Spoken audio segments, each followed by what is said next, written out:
Hamaze iminsi hari kuba igikombe cya Afurika cyabereye muri Maroc cyegukana n'ikipe y'igihugu ya Senegal. Muri uyu mwaka w'ibihumbi 2026 ubwo isi yose yari ihanze amaso muri Maroc hari kubera igikombe cya Afurika, hari umugabo umwe watunguranye. Ni umugabo umwe mu gikombe cya Afurika cyabereye muri Maroc, ntabwo ari umukinnyi, ntabwo ari umutoza, ahubwo ni umufana.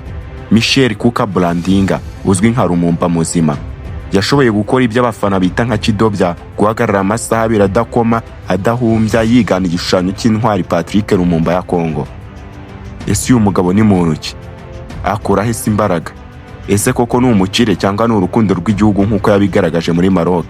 Ni byinshi uri kwibaza kuri uyu mugabo, ariko uyu mugabo ntago akibarizwa mu gatebo nk'ako yari arimo.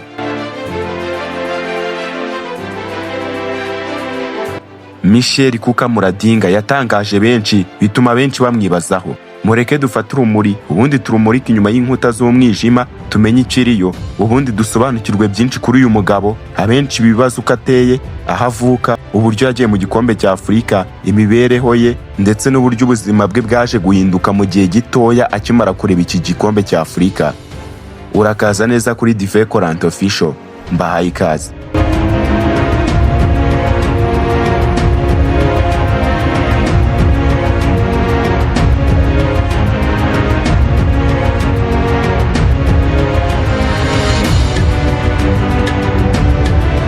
Uretse kuba avuka i Kinshasa muri Repubulika Iharanira Demokarasi ya Kongo, akaba atari umukire usanzwe udafite amafaranga, ndetse wanazigamye imyaka myinshi kugira ngo abone uburyo yitabira igikombe cya Afurika.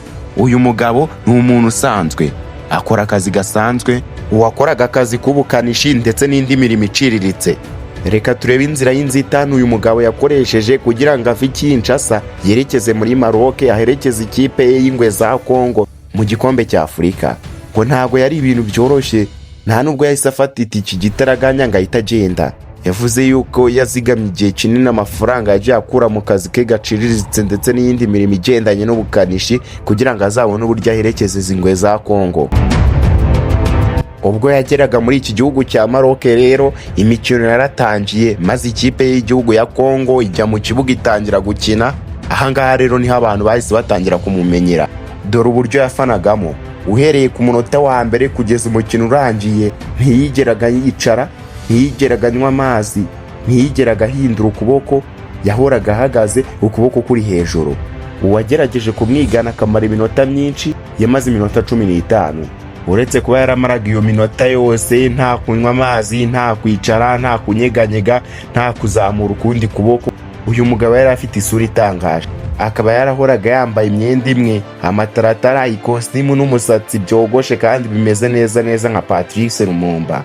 Abantu batangiye kugenda bamwigana mu mikino yagiye ikurikiraho, gusa bose nta numwe warenzaga iminota 15. Ibi byahise bituma uyu mugabo bamwita akazina ka The Rising Star.